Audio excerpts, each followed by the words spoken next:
Yo, what up, people? It's your boy, Anime Gamer 284 here. Today we're going to talk about anime. Specifically, Seiko no Dega. I'm kidding. I'm going to bring up a topic of interest that I've been thinking of for a couple days now. It hasn't been a couple days, it's been a couple weeks. I don't know what I'm saying. And that is the topic of unifying things in regards to archetypes. Balancing weapons around their archetypes. And this is just a topic of debate. It's subjective, not objective. So before you get pissy, just keep that in mind. And what I want to jump into here right away is a couple different heated debates. I'm gonna mainly just settle with hand cannons for this one, since I'm trash with pretty much every other weapon type. And I'm gonna just say it. Aim assistance values and range values are a little whack right now. I think everyone can kind of agree. A hand cannon having 92 aim assistance and a very comparable range to another archetype is pretty silly. Anyway, so right off the bat, I'm just going to throw my opinions out on the table. I'm going to make it very known, very clear, and I'm not going to hide anything or straw man or anything like that. I think that 150 RPM hand cannon shouldn't exist. Alright. So now you're probably sitting here like, alright, this guy's a fucking idiot. I'm closing out of this video. I'm going to ask you to wait. Why do I not want 150 RPM hand cannons to exist? Because it creates a little too much of a divide, or a little too less of a divide, and there's no reason to use 140s at the end of the day. You know, the time to kill is the same. Not the same, but like shots to kill is pretty much the same. Time to kill is marginally different, but why wouldn't you use a 150? Because it's, you know, you get more ammo in the magazine. It's more of a mistake fixer. The problem here is it creates this awkward schism where there's not actually much of a difference. Now, we take a difference between 110 and 180. There's a big difference there. Right? 140 and 110, there's still a noticeable difference.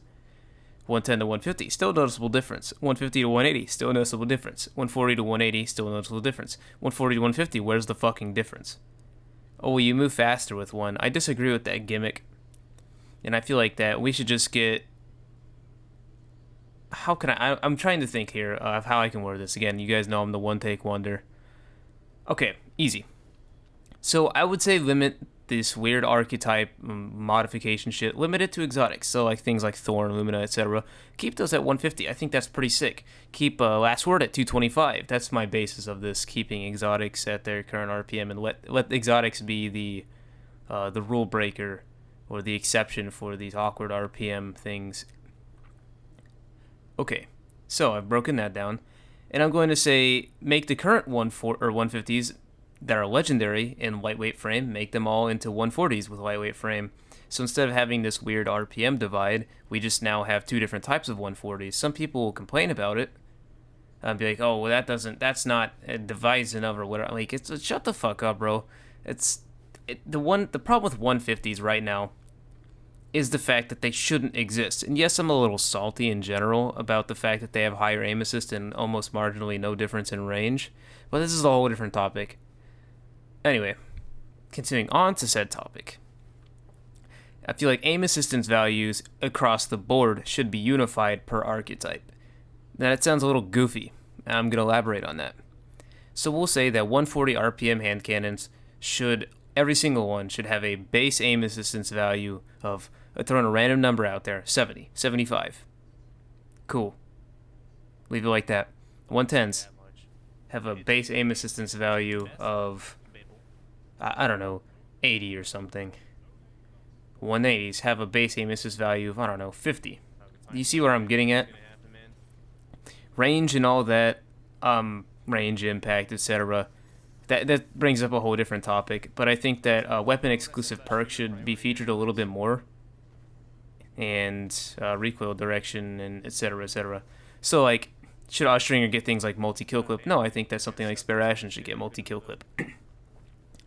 Maybe give Ostringer its exclusive could be rangefinder, opening shot, and snapshot, whereas that makes it more of this adaptive hand cannon. Whereas you get this spare rations, this lightweight 140 RPM designed to kill very quickly. So you get things like multi-kill clip, kill clip, rapid hit, a rampage. I feel like this makes a little bit more sense than this weird 150 lightweight 140 adapt, like this whole weird fucking thing that doesn't need to happen in the first place. Again, this is strictly an opinionated statement, and I would like you to please comment below. What are your thoughts on this? Because I feel like this could take the game in a much better direction than where it is right now. Anyway, back on this aim assistance value. As a PC player, range is or it was, I don't know how they changed range or whatever, was single-handedly the most important stat in the game, since it was a magnitude modifier for your aim assistance values. And even things like red reticle distance or reticle friction and that type of deal for console. But on PC, it's like this big magnetism. How big is the refrigerator that your gun is shooting out of its barrel? And there's like this whole barrel length thing that I'm not going to get into because it's going to get convoluted real fucking quick. Anyway, so my thing is I would like to see standardized aim assistance values. So like Midnight Coup, spare rations, etc. They would, in a universe where this happened and we still have this weird 150 RPM divide, make it so that those at 65, every single 150 RPM hand cannon gets 65 aim assistance. Maybe minus that rule set for exotic hand cannons like Thorn, Lumina, Last Word, etc. I don't feel like I'm asking too much by asking for this. I feel like if anything, it makes things a lot more straightforward, and it makes, I don't know if predictability is a good thing when you talk about this type of thing, but I feel like it would make things a little bit more predictable in regards to how a weapon would perform. As long as we bring back things, I can't say bring back, but bring forth things like weapon or activity exclusive perks, like maybe if we kept Slideways and Slide Shot a Trials exclusive perk, which obviously that wouldn't work, but this is just an example, and we kept things like Demolitionist and I don't fucking know, something else like that, Menagerie exclusive, so like Austringer could get it, and we kept things like multi-kill clip and all that stuff, Gambit Primer Reckoning exclusive. I feel like this could go in a very good direction. Of course, we bring these back in other weapons or something like that every once in a while, because the meta changes. People are going to want said things. I just feel like it would bring a little bit more diversity to the game, and I'm really curious to see what people think about this. It's a thought I've had for a little bit, and I haven't really been able to formulate it into a thought or like a series of coherent thoughts or something like that. But I feel like here I'm just going to give it a fucking swing and, swing at every ball, right?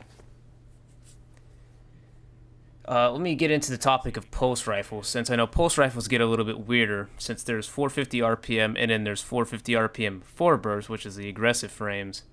I feel like this concept should still apply, and I feel like aim assistance should be directly influenced by time to kill or precision ratio. So if a hand cannon takes 1 crit 2 body, which it doesn't in Destiny 2, then it should inherently have a very low aim assistance value, such as things on snipers and shotguns. Shotguns should have pretty much no aim assistance value, but for some reason some of them shoot like flak cannons and whatever. I'm going to get a little less opinionated here. Whereas 72 RPM snipers should have inherently the most aim assistance because it's a very slow firing weapon. Whereas you give things like these 140s and 90s a little less aim assistance, so that I don't have a Twilight Oath that has 88 aim assist with opening shot and planted feet or whatever the fuck. That, I pretty much have 100 aim assist on a sniper that I can shoot 3 years away from someone's head hitbox and get a headshot. I feel like that's kind of bullshit and shouldn't exist. Anyway, unifying some stats on weapons I feel like is a step in the right direction. Maybe even if we jump into the subject of introducing diversities in other things such as impact and range. So like maybe we say Austringer gets an impact of 75 per crit and 54 per body shot, but is like a stump. It's stumpy as shit, so it's like it starts getting drop off at 12 meters, whereas Spare Rations in a 140 gets a lot of range, but maybe because it's the lightweight frame doesn't hit so hard to the head and to the body. I wouldn't be entirely opposed to this, and just kind of unifying and diversifying at the same time. Hopefully I'm making a little bit more sense here. If I'm not, then oh well. This is pretty much all I had to bring up, and I don't want to like unnecessarily drag along this, so I'm just gonna let the rest of the video play through. Give this some thought. Throw some stuff in the comments. Throw some stuff in my Discord server. I'd love to bring this up and talk about this. Even if it's, in an opposing viewpoint to mine. That's the nature of the internet. I would love to see some counter refutations to something like this. I know it might take away from the fun aspect, but I feel like it would add to it as well.